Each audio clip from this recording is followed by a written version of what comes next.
Good morning, everyone. It's January 2nd, 2017. I'm going to work early compared to what I usually do. Well, for the last couple of weeks. 12 o'clock, I have to be at work.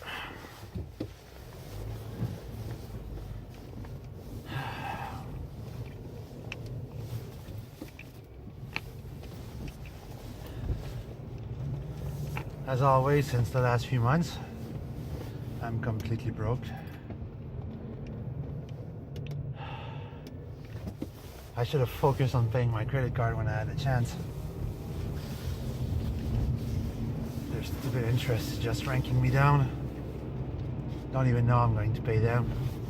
I'm barely making enough money to pay my current bills. Stupid 2 weeks. I hate being paid every 2 weeks. It's annoying.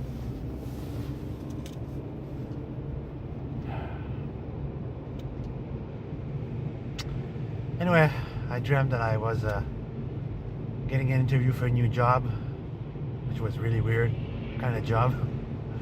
But anyway, so I think it's a premonition of what might be the coming odds. I think I'm gonna get something very soon, something better. Something in the good paying job kind of jobs.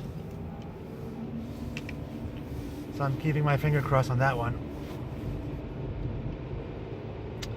I spend the better part of the day on Saturday and Sunday looking for jobs, applying on jobs, and it's true, it's the middle of winters. There's a good amount of jobs coming in, but no calls are coming in either, so that's not surprising. Anyway, this is part 2 of my time travel reveal. How to achieve time travel with your basic home component. Well, last time I explained that I did my research for many years, and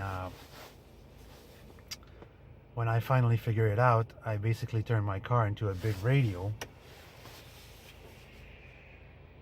and it was quite the work to do something like that.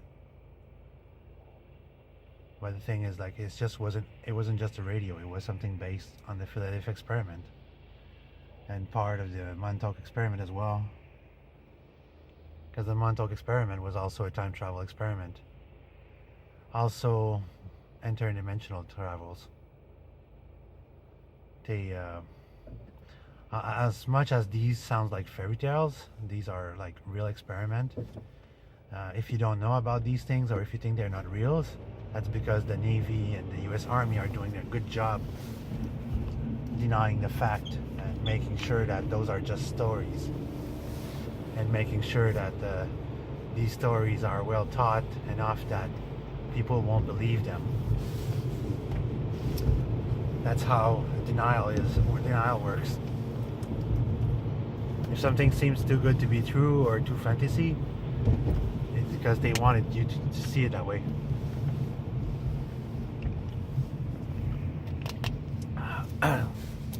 They want you to believe it that way, and usually it works pretty well.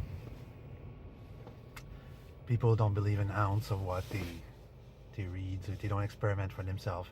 They don't research it further. They don't call anyone to know the backstories and everything. Well, I did. I spent many years doing that.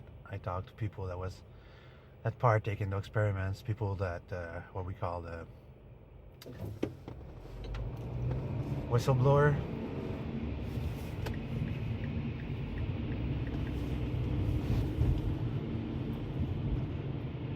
That's how I gather my information. And when I started working on my project, I had people that had more experience than me in electronics and engineering, and they helped me make parts for these projects, because I didn't do all these parts myself.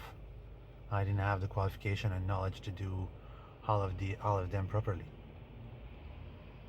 So it took me a better part of a year and a half to progressively make piece by piece every part of the project. combine them, and then on the last week before the experiment, I put everything together. As best as I could with the knowledge that I had back then compared to today. And our realities, like the time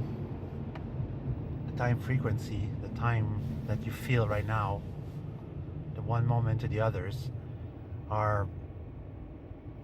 they're not an illusion, but they're just a unit of measure created by man, what you see on your clock. Because you cannot time travel in relation to the time on your clock.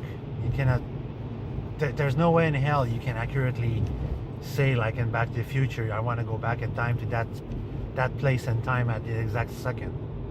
It doesn't work like that. It's more of a, if you're going down the stream on a boat and you don't have brakes on the boat, you have a rotor in the back and you have a propeller, and then you can only go forward, left and right. You can't go back. You can't go back when you're at a full stop, and even there it's hard to predict where you're going to end up. So that's basically how a through time travel machine can work.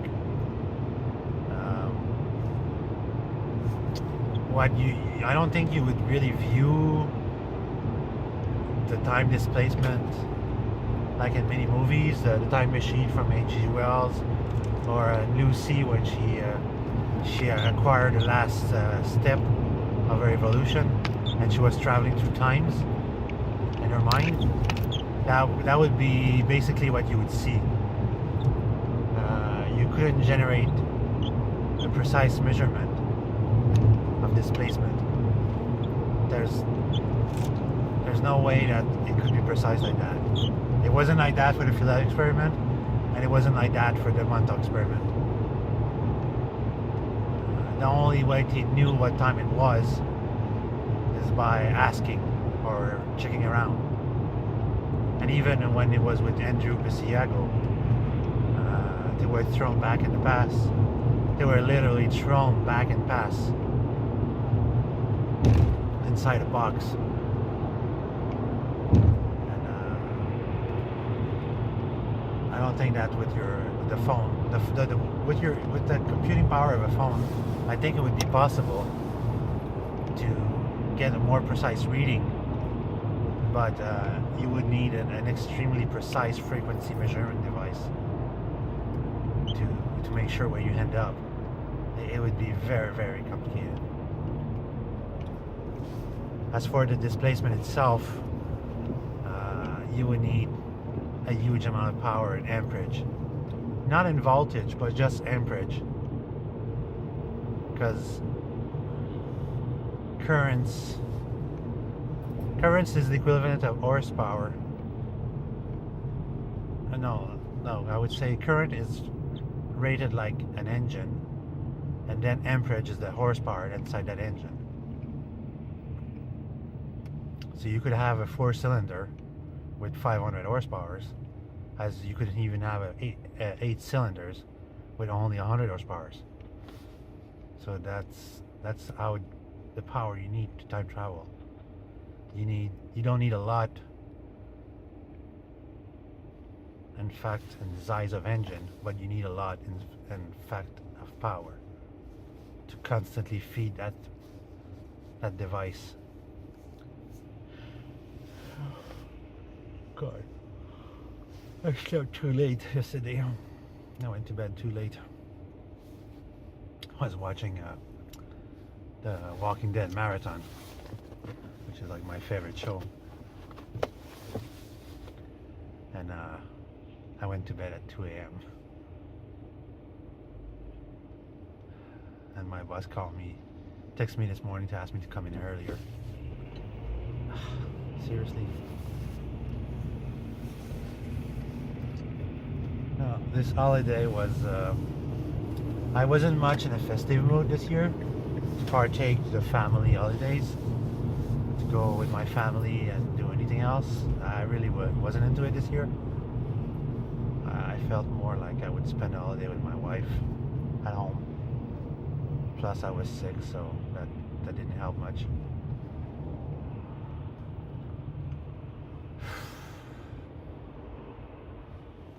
At least it's sunny outside today. It's a beautiful day. At least it's that.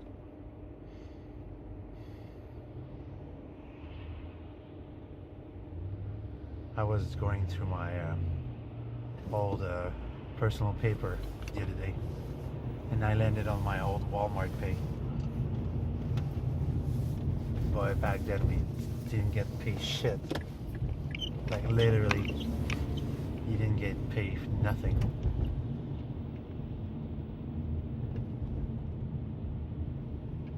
$80 hours per 2 weeks for a $329 pay. How can you afford life with this much money? So at $15 an hour, you could make a decent living. Like a very decent living and proper incomes. Not enough to buy a house, just enough to have a decent apartment and pay for that apartment.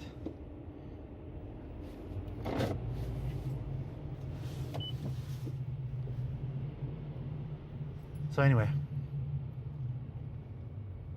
if I wanted now to make a time travel machine, I would probably use again a car, because it's a good protected cocoon. And a lot of people thinks too far, too deep into this concept. Sometimes they say like, oh well, if you take into account of the planet rotation in space and times, you would end up in the emptiness of space. I say, yeah, that's if you were using physics as a base to time travel. If you're using what was already done and what it already is, you would understand that you could achieve time travel with a portable device the size of a briefcase. A big briefcase that is, but a briefcase nonetheless.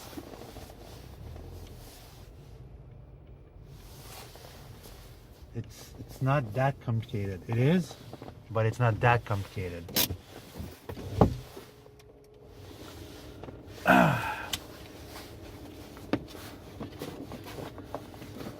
So anyway, that's pretty much it for today. I'm gonna reveal more when I think of the follow-up to this thing.